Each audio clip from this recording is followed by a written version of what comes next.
Hello students, welcome to part 4 of chapter 3 राजनीतिक दल। तो अब तीसरा जो राजनीतिक दल है बहुत ही महत्वपूर्ण राजनीतिक दल है और जिस दल की सरकार भी है हमारे देश में वो है भारतीय जनता पार्टी। भारतीय जनता पार्टी वो राष्ट्रीय स्तर का एक बहुत ही इम्पोर्टेंट राजनीतिक दल है। उसका चुनाव चिन्ह है कमल। 1951 में इसकी स्थापना हुई थी। उसके पहले भारतीय जनसंघ की स्थापना हुई थी और 1977 में स्थापित जनता पार्टी में भारतीय जनसंघ का विलय हुआ। तो एक भारतीय जनसंघ पार्टी थी और एक भारतीय जनता पार्टी थी। दोनों पार्टियों ने मिलकर एक जनता पार्टी बनाई। तो जनता पार्टी का यह गठित स्वरूप अधिक समय तक टिका नहीं। पार्टी विभाजित हुई और 1980 में भारतीय जनसंघ ने भारतीय जनता पार्टी की स्थापना की। यानी कहने का ये मतलब है कि भारतीय जनता पार्टी जो मूल रूप से भारतीय जनसंघ पार्टी थी। प्राचीन भारतीय संस्कृति और परंपराओं का संवर्धन करना। तो ये जो पार्टी है ये इसकी जो विचारधारा है बहुत ही अलग है कांग्रेस पार्टी से।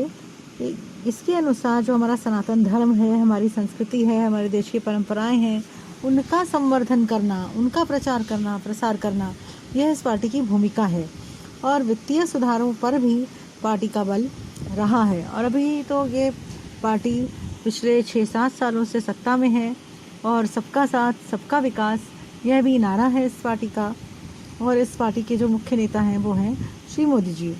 चौथी पार्टी हम देखेंगे वो है भारतीय कम्युनिस्ट पार्टी मार्क्सवादी। इसके बारे में हम पिछले वीडियो में मैंने आपको बताया है भारतीय कम्युनिस्ट पार्टी के बारे में कि किस तरह से उसके दो पार्ट हो गए थे, दो पार्टियों में विभाजन हो गया था उसका, एक भारतीय कम्युनिस्ट पार्टी और दूसरा भारतीय कम्युनिस्ट पार्टी मार्क्सवादी। तो यह पार्टी जो है वो समाजवाद, पंथ निरपेक्षता, लोकतंत्र, इन चीज़ों का, इन मूल्यों का समर्थन करती है। इस पार्टी का साम्राज्यवाद को हमेशा विरोध रहा है। जो इम्पीरियलिज्म है, दूसरे के देश में जाना और वहाँ के नागरिकों को सताना, उनका शोषण करना, इस चीज़ को बोलते हैं साम्राज्यवाद। तो ये जो पार्टी है वो साम्राज्यवाद का टोटली विरोध करती है। श्रमिक, किसान, खेतीहर, इन लोगों की, इस वर्ग की रक्षा करती है पार्टी। ये इसकी मुख्य नीति है।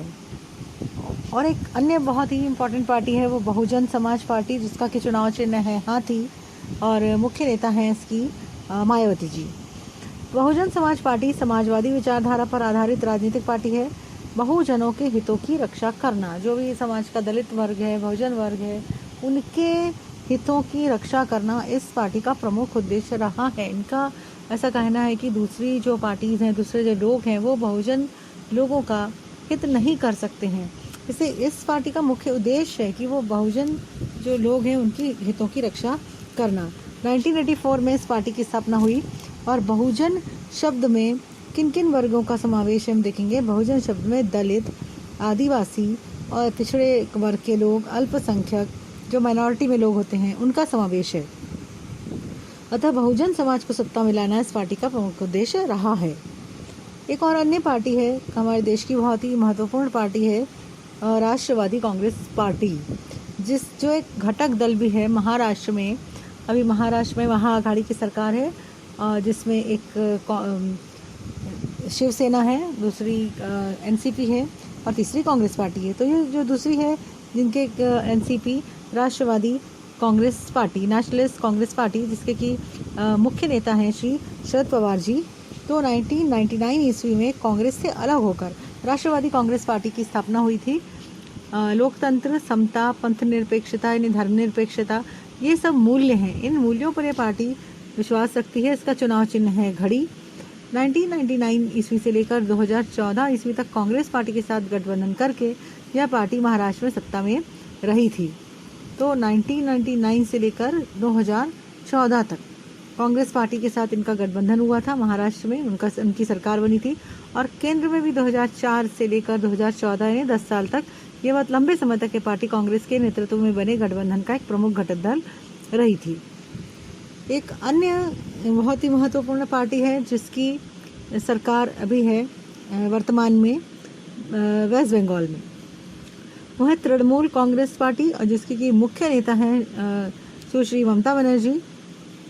1998 में all India Trinamool Congress party की स्थापना हुई थी। 2016 ईस्वी में निर्वाचन आयोग द्वारा इस पार्टी को राष्ट्रीय पार्टी के रूप में मान्यता दी गई थी।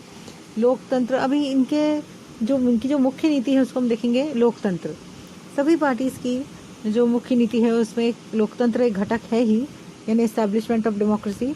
पंथ निरपेक्षता यानी धर्मनिरपेक्षता, किसी भी धर्म विशेष को यह पार्टी मान्यता नहीं देती है। और दुर्बल वर्ग के हितों का संरक्षण, ये इनकी मुख्य नीति है। अब लोकसभा चुनाव 2009 और 2014 ईस्वी में राष्ट्रीय दलों को मिले स्थान, उनमें क्या था?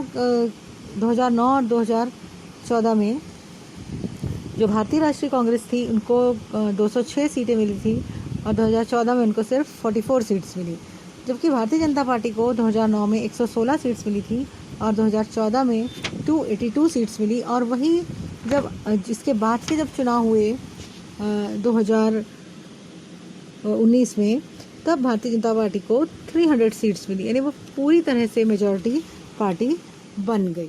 Thank you.